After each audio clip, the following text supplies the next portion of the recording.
সমুদ্র তীরের এক শহরে আচানক হারিকেন হেনরির তীব্র প্রকোপ শুরু হয়। বাঁধ ভেঙে পানি লোকালয়ে ঢুকলে বাড়িঘর সব তলিয়ে যেতে শুরু করে।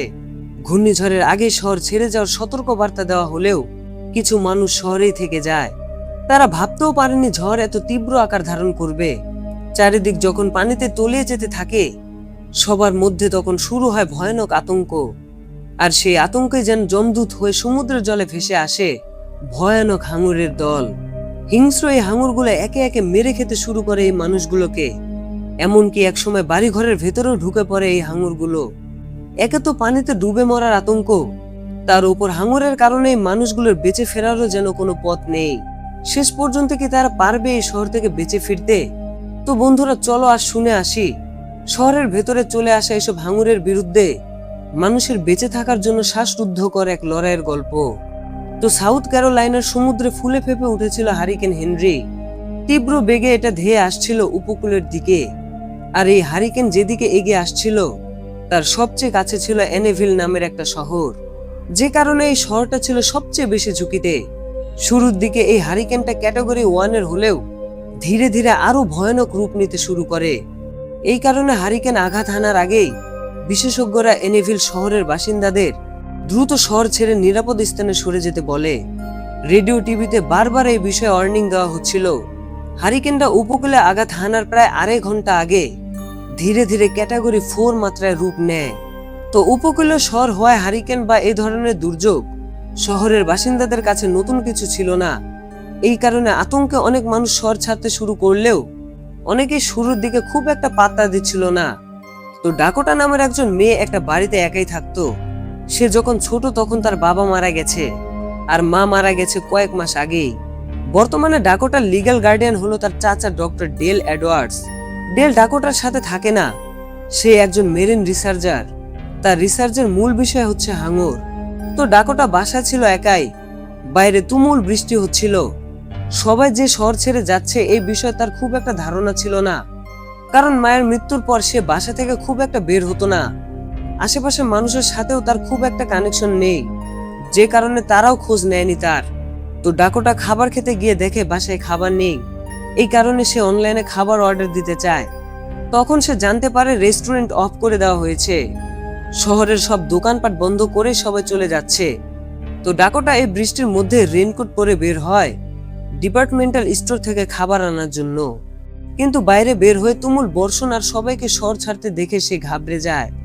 খুব একা ফিল করে সে। রাস্তায় জানতে পারে যে স্টোরও বন্ধ হয়ে গেছে।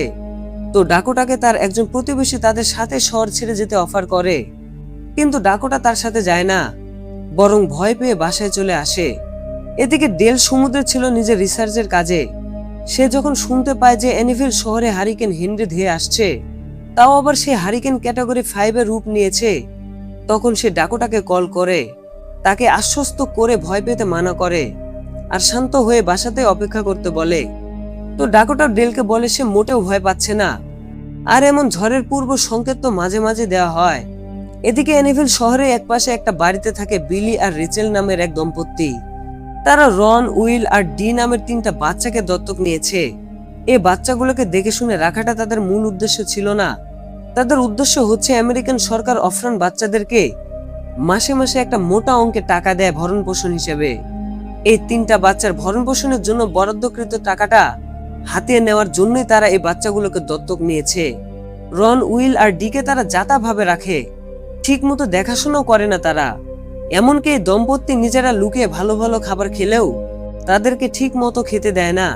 তো রন, উইল আর ডি কেউ এই দম্পতিকে নিজেদের প্যারেন্টস হিসেবে মেনে নিতে পারেনি এদের দুর্ব্যবহারের জন্য। শুধু তাই না, তারা এটাও জানে না যে সরকার থেকে মাসে মাসে তাদের জন্য টাকাও আসে, আর এই দম্পতি সে টাকা হাতিয়ে নেয়। তো হারিকেন হেনরি ধেয়ে আসার দিন রন, ডি আর উইল লেকের ধারে সময় কাটাচ্ছিল। এই জায়গাটাতে অনেক সাপ আছে, তাদের কাউকে সাপে কামড়ালে আবার ডাক্তারের কাছে নিয়ে যেতে হবে, যেখানে অনেক টাকা খরচ হবে। এই কারণে বিলি সেখানে এসে তাদেরকে বকাঝকা করে গাড়িতে তুলে বাসায় নিয়ে যায়। পথে যেতে যেতে তারা রেডিওতে শোনে ঘূর্ণিঝড় ধেয়ে আসছে, দ্রুত শহর ছেড়ে অন্যত্র উঁচু কোনো জায়গায় যেতে বলা হয়। বিলি এই নিউজকে খুব একটা পাত্তা দেয় না, বরং বলে এমন ভুয়া সতর্কবার্তা অনেকবারই দেওয়া হয়, কিন্তু আদতে কোনো ঝড় টর হয় না। তো বিলি এই কারণে তাদেরকে নিয়ে বাসাতে চলে আসে আর দুর্যোগ থেকে রক্ষা পেতে বাসার সব দরজা জানালা অফ করে দেয়। তো বিলি আর রেসেল বাসার বেসমেন্টে ছিল। সমস্ত ভালো খাবার আর অস্ত্র তারা এখানে লুকিয়ে রাখে। ক্ষুধা লাগার কারণে ডি বেসমেন্টে এলে তারা রেগে যায়। ডি জানায় তাদের ক্ষুধা লেগেছে। তখন তারা ডিকে শুধু একটা পাউরুটির প্যাকেট ধরিয়ে দেয় খাওয়ার জন্য। ডি স্পষ্টই দেখে সেখানে ফ্রিজে বিফ স্টিকও ছিল। সে বুঝতে পারে তাদেরকে লুকিয়ে এই দম্পতি ঠিকই ভালো খাবার খায়। তো বিলি আর রেসেল এভাবে রন, ডি আর উইলকে সবকিছু থেকে বঞ্চিত করে আসছিল। এদিকে শহরে একটা মিট ফ্যাক্টরির পাশে কাজ করতো লিসা নামের একটা মেয়ে। লিসা আসলে প্রেগনেন্ট ছিল। তার যে বয়ফ্রেন্ডের মাধ্যমে সে প্রেগনেন্ট হয়েছে সে তাকে ধোঁকা দিয়েছে। এই কারণে লিসা একাই সিঙ্গেল মাদার হতে যাচ্ছিল। লিসার জন্মস্থান এই শহরে নয়, এখানে সে এসেছে কাজের সূত্রে। তো এমন দুর্যোগের মধ্যে তার অফিস খোলা ছিল। সে অফিস থেকে বের হওয়ার সময় মিট ফ্যাক্টরির বব নামের একজন কর্মীর সাথে দেখা হয়। বব ওভারটাইম করছিল, তাকে আরো 1 ট্রাক মাংস ডেলিভারি দিতে হবে। তো বব লিসাকে দেখে দ্রুত শহর ছাড়তে বলে। লিসা কখনো হারিকেনের ভয়াবহতা সম্পর্কে জানে না। তো গাড়িতে বসে সে নিজের মায়ের সাথে কথা বলছিল, সে কোথায় বেবি ডেলিভারি করতে চায় এই বিষয়ে। লিসার মা লিসাকে পরামর্শ দেয় বাথটবে প্রসব করার, কিন্তু লিসা জানায় সে হসপিটালের কোনো কমফোর্টেবল বেডে শুয়ে সন্তান জন্ম দিতে চায়, পানির মধ্যে না। তো কথায় কথায় তার মা তাকে জিজ্ঞাসা করে সে কোথায় আছে। যখন লিসা জানে সে এখনো অ্যানিভিল শহরে, তখন লিসার মা লিসাকে দ্রুত উঁচু কোনো স্থানের দিকে যেতে বলে। লিসাকে সে দ্রুত শহর ছাড়তে বলে, কারণ অলরেডি বাইরে যাওয়ার পথটা বন্ধ হয়ে গেছে। সমুদ্র তীরে হাঙরের আক্রমণের খবরও প্রচার হচ্ছে নিউজে, যেটা সত্যতা তখনও পাওয়া যায়নি, কারণ হাঙর তীরের এত কাছে কখনোই আসে না। তো যাই হোক, হারিকেন হেনরি ক্যাটাগরি 5-এ রূপ নেয়। এত তীব্র হারিকেন কখনোই হয়নি। সমুদ্রের উত্তাল ঢেউয়ে বাঁধ ভেঙে গিয়ে শহরে পানি ঢুকতে শুরু করে। এদিকে লিসা দেখে যে সমস্ত দোকানপাটও বন্ধ হয়ে গেছে। তখন সে গাড়ি নিয়ে শহরের বাইরের দিকে যেতে থাকে। বাতাসের তীব্রতা খুব বেশি বেড়ে গিয়েছিল। লিসা কল করতে গিয়ে দেখে নেটওয়ার্কও চলে গেছে। তখন সে খুব নার্ভাস ফিল করতে শুরু করে। আর নার্ভাস হলে লিসা একটা গান শোনে, যেটা শুনলে তার কিছুটা স্বস্তি হয়। তো গান শুনতে শুনতে লিসা শহরের বাইরের দিকে যাচ্ছিল। তখন তার বিপরীত দিক থেকে বব আসছিল। বব জানায় সামনে রাস্তা বন্ধ, রাস্তায় গাছ পড়ে আছে। তো লিসা যখন গাড়ি ঘুরাবে তখন শহরে পানি ঢুকে যায় আর পেছন দিক থেকে পানি ধেয়ে আসতে শুরু করে। লিসা তখন দ্রুত গাছের উপর দিয়ে রাস্তা পার হওয়ার চেষ্টা করে, কিন্তু পানি তীব্র বেগে ছুটে আসে এবং তার গাড়ির অর্ধেক পানিতে ডুবে যায়। আর একটা গাছের ডাল গাড়ির সামনের কাছ দিয়ে ভেতরে ঢুকে পড়ে। সে ডালটা এমন ভাবে লিসার শরীরে লাগে যে তার আর বের হওয়ার উপায় ছিল না। তখন ডাকোটা বাসায় বসে টিভি দেখছিল, কিন্তু আচমকা কানেকশন চলে যায়, এমনকি ফোনের নেটওয়ার্কও চলে যায়। সে জানালা দিয়ে দেখে তীব্র বেগে পানি ঢুকছে শহরে। তখন সে দ্রুত বাসার দোতলা উঠে যায়। এদিকে বিলি জানালা কাছে বসে টিভি দেখছিল। সেখানে রন, ডি আর উইলও ছিল। সাথে তারা খেয়াল করে যে তীব্র বেগে পানি ধেয়ে আসছে তাদের বাসার দিকে। তারা বিলিকে সতর্ক করে, কিন্তু বিলি তাদের কথায় পাত্তা দেয় না। তখন তীব্র বেগে পানি এসে কাচের জানালা ভেঙে বাসার ভেতরে পানি ঢুকে যায়। তারা দিশাহারা হয়ে পড়ে যে কি করবে। এদিকে পানির উচ্চতা ধীরে ধীরে বাড়ছিল, কিন্তু ভেতরে আটকা পড়ে যাওয়ার কারণে লিসা গাড়ি থেকে বের হতে পারছিল না। অনেকটা সময় সে সেখানেই আটকে থাকে। লিসার গাড়ির কিছুটা দূরে বব নিজের মাংসের ট্রাক নিয়ে আটকা পড়েছিল। তার ট্রাকে থাকা মাংসের রক্ত পানিতে মিশে ছড়িয়ে পড়ে। রক্তের গন্ধ পেয়ে সমুদ্র থেকে ধেয়ে আসতে শুরু করে ভয়ানক হাঙরের দল। এদিকে স্কট আর জিমি নামের 2জন লোক নৌকা করে যাচ্ছিল। তারা লিসার চিৎকার শুনতে পায়। তখন স্কট নৌকা থেকে নেমে সাঁতরে লিসার কাছে যায়। গিয়ে সে যখন দেখে লিসা আটকা পড়ে আছে গাড়িতে, তখন স্কট জিমিকে তাদের গাড়িতে থাকা কাটার নিয়ে আসতে বলে, যাতে গাছের ডাল কেটে লিসাকে বের করে আনা যায়। তো জিমি নৌকা থেকে নেমে গিয়ে ট্রাক থেকে কাটার নিয়ে আসছিল। এমন সময় স্কট খেয়াল করে জিমিকে আর দেখা যাচ্ছে না। সে ভেবে পায় না কি হচ্ছে। ঠিক তখনই জিমি হঠাৎ পানি থেকে উঠে দাঁড়ায়। তাকে কিছু একটা আক্রমণ করেছে, কিন্তু স্কট দেখতে পায় না যে সেটা আসলে কি। আসলে জিমিকে আক্রমণ করার প্রাণীটা ছিল হাঙর। রক্তের গন্ধ পেয়ে এটা এখানে চলে এসেছে। হাঙরটা জিমিকে আবারও পানির নিচে টেনে নিয়ে যায়। এটা ধারালো দাঁত দিয়ে টুকরো টুকরো করে মেরে ফেলে জিমিকে। কি হচ্ছে সেটা দেখার জন্য এগিয়ে গেলে হাঙর এসে স্কটকেও মেরে ফেলে। এদিকে ভয়ে লিসা চিৎকার করছিল গাড়ির ভেতর থেকে। এই পুরো দৃশ্যটা নিজের বাসার উপর থেকে ডাকোটা দেখছিল। সে চিৎকার করে স্কটকে হাঙরের বিষয়ে সতর্ক করতে চেয়েছে, কিন্তু স্কট তার আওয়াজ শোনেনি। এদিকে অ্যাক্সিডেন্টে গাড়ির ভিতরে বব জ্ঞান হারিয়ে ফেলেছিল। জ্ঞান ফিরলে সে ট্রাক থেকে বের হতে গেলে সাথে সাথে একটা হাঙর এসে তাকেও মেরে ফেলে। আসলে জায়গাটা পুরোটাই হাঙরে ভরে গেছে। এখন কেউ পানিতে নামলে তার মৃত্যু নিশ্চিত। লিসা গাড়ির ভেতরে ছিল বলে বেঁচে যাচ্ছিল। লিসার তখন একটাই ভাবনা কাজ করছিল, তার অনাগত সন্তানকে যাতে পৃথিবীর আলো দেখার আগে বিদায় নিতে না হয়। তো লিসা বাসার উপরে থাকা ডাকোটাকে দেখতে পায়। তখন তাকে ডেকে সে তার কাছে হেল্প চায়। ডাকোটা ছিল অল্পতে ঘাবড়ে যাওয়া মেয়ে। সে কি করবে বুঝে উঠতে পারে না। লিসা তাকে জানায় যে সে প্রেগনেন্ট। ডাকোটাকে সে অনুরোধ করে তাকে বাঁচাতে। ডাকোটার বাসা থেকে রাস্তা পার হলে লিসার গাড়ি ছিল। তখন একটা বাসার ছাদ ভেসে আসে সেখানে। তখন ডাকোটা সাহস সঞ্চয় করে সেটার উপর দিয়ে লিসার গাড়ি অব্দি পৌঁছে যায়। এরপর গাড়ির উপরে ছাদ কেটে সে অনেকটা জায়গা কেটে ফেলে যাতে লিসাকে বের করে আনা যায়। এরপর লিসা যে গাছের ডালে আটকে ছিল সেটা কেটে লিসাকে বের করে আনে। আর সে ছাদের উপর দিয়ে লিসা আর ডাকোটা দুজনে লিসার বাসা অব্দি গিয়ে পৌঁছায়। এটা ছিল দোতলার বেডরুম। তো সেফ হওয়ার পর লিসা ডাকোটাকে ধন্যবাদ জানায় তাকে বাঁচানোর জন্য। এরপর লিসা ডাকোটার কাছে জানতে পারে যে ডাকোটা একা থাকে, তার বাবা মা নেই। লিসা ডাকোটার জন্য খারাপই লাগে। এদিকে বিলি আর রেসেলের যে গাড়ি ছিল সেই গাড়ির ভেতরে স্মোরকেল ছিল, যা পানির নিচে মুখ ডুবে থেকেও শ্বাস নেওয়ার জন্য ব্যবহার করা হয়। তো এটা মনে পড়ার পর রেসেল আর বিলি বাসার বাইরে বের হয়ে গ্যারেজে যায়। রন, ডি আর উইলকে বলে যায় যে স্মোরকেল নিয়ে তাদের কাছে আসবে। কিন্তু গ্যারেজে যাওয়ার পর তাদের ওপর হাঙর অ্যাটাক করে। রেচেলকে হাঙর ধরে নিয়ে গেলে বিলি একাই গাড়ি নিয়ে পালাতে যায়। কিন্তু হাঙর কামড়ে প্রথমে তার একটা হাত কেটে ফেলে আর পরে একটা পাও কামড়ে ধরে পানির নিচে টেনে নিয়ে যায়। এমনকি জানালে দিয়ে তারা পুরো দৃশ্যটাও দেখে। রন খুব ভালো সাঁতার জানে, পানির নিচে অনেকক্ষণ থাকতে পারে। কিন্তু তারা সবাই এটা বুঝতে পারে যে সাঁতরে বা কোনোভাবে এখন বাইরে বের হওয়া সম্ভব না, কারণ বাইরের মৃত্যু হয়ে ফাঁদ পেতে বসে আছে হিংস্র হাঙরের দল। তো যাই হোক, এদিকে লিসা ফিল করে তার লেবার পেন বা প্রসব বেদনা শুরু হয়েছে। সে ডাকোটাকে বলে একটু চেক করে দেখতে যে বেবি বাইরের দিকে আসছে কিনা। ডাকোটা দেখে জানানোর পর লিসা বুঝতে পারে তার ডেলিভারির সময় প্রায় চলে এসেছে। যদিও এটা খুব আনন্দের একটা ব্যাপার, কিন্তু এই মুহূর্তে বেবির জন্মটাও মোটেও ভালো হবে না, উল্টো বেবিটাও বিপদে পড়ে যাবে। তাই লিসা খুব করে চাচ্ছিল বেবিটা এখনই না হোক। এদিকে বাইরে পানির স্তর বাড়তে বাড়তে তাদের ফ্লোরে চলে আসে। বাইরে ভয়াবহ হিংস্র সব হাঙর। এখান থেকে বের হয়ে উদ্ধার পাবারও কোনো উপায় নেই। রেস্কিউ টিম এসে যাতে বুঝতে পারে এখানে কেউ আছে, তাই লিসার পরামর্শে ডাকোটা জানালা পর্দা দিয়ে বাসার ছাদে বড় করে হেল্প রেখে রাখে। এদিকে ডাকোটার চাচা ডেল যখন নিউজে দেখে যে এনিভিল শহর পুরোটা ডুবে গেছে, তখন সে নিজের টিম নিয়ে সেদিকে আসতে শুরু করে।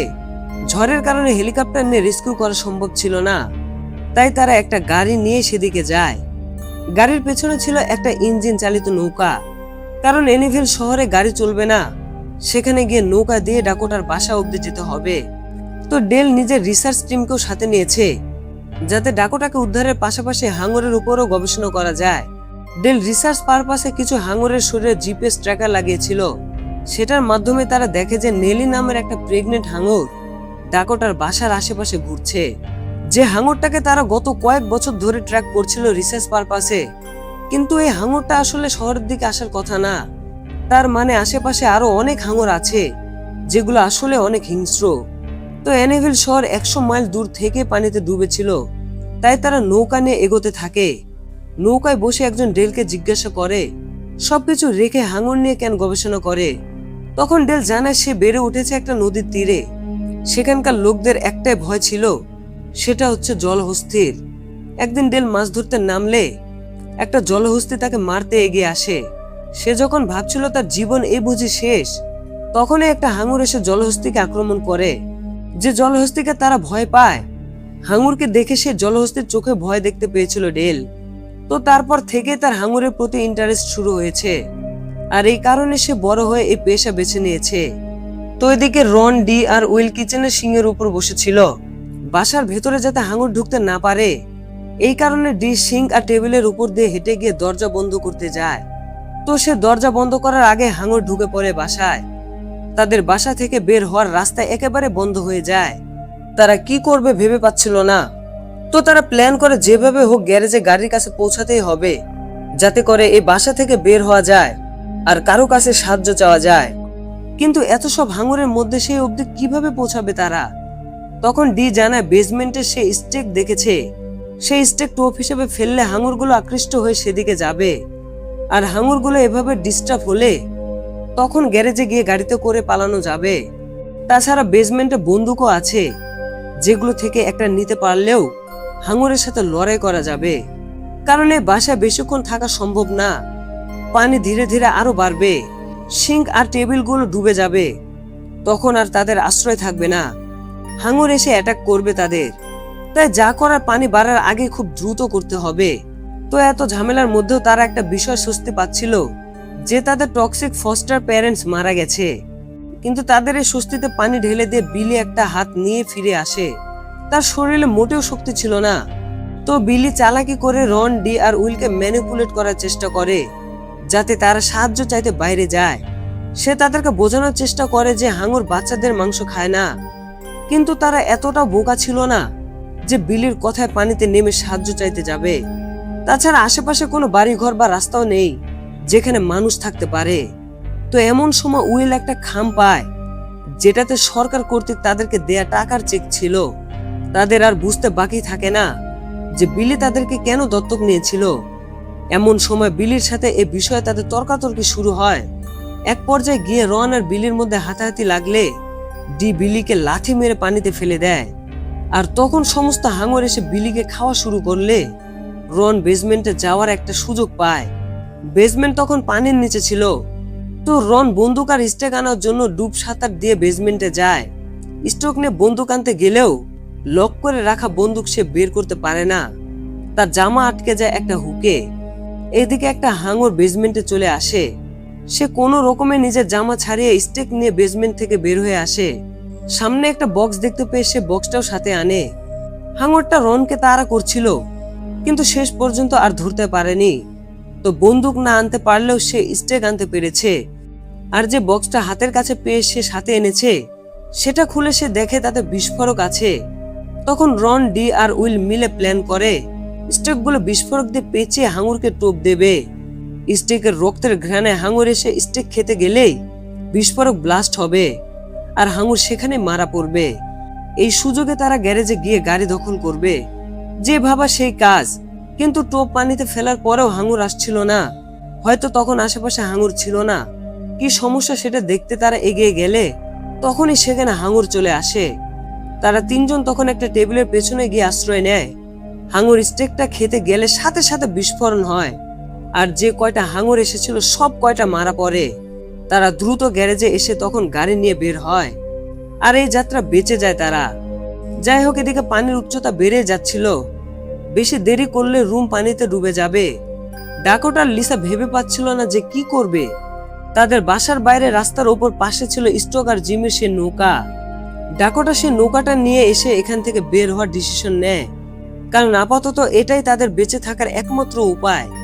কিন্তু নৌকা অবধি পৌঁছাবে কিভাবে? তার আগে হাঙর এসে আক্রমণ করবে। তো ডাকোটার মনে পড়ে তার চাচা ডেল একবার বলেছিল ভাইব্রেশনের শব্দে হাঙর দূরে সরে যায়।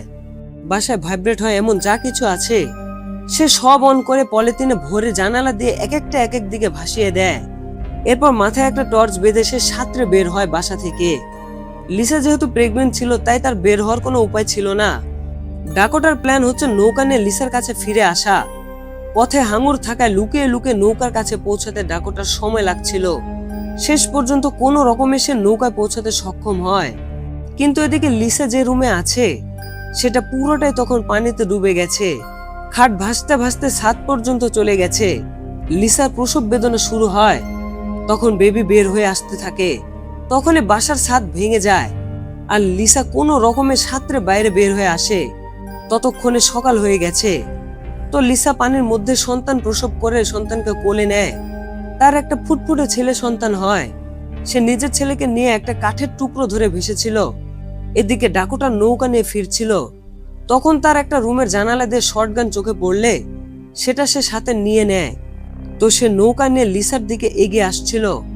তখন লিসাকে চারিদিক থেকে হাঙরের দল ঘিরে ধরেছে। এমন সময় একটা হাঙর লিসা আর লিসার বেবির দিকে এগিয়ে গেলে ডাকোটা শটগান দিয়ে সেটাকে শুট করে। এরপর নৌকা নিয়ে লিসার কাছে এগিয়ে যায়।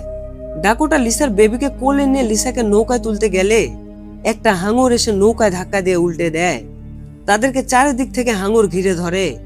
এমন সময় ডেল তার টিম নিয়ে সেখানে পৌঁছে যায় আর একটা ভাইব্রেটর ছুঁড়ে মারে। ভাইব্রেটরের শব্দে হাঙর সব দূরে সরে যায় সেখান থেকে। কিন্তু এরপরও একটা হাঙর দ্রুত বেগে এগিয়ে আসে তাদের দিকে। এমন সময় নেলি নামের সেই মা হাঙরটা এসে এই হাঙরটাকে খেয়ে ফেলে।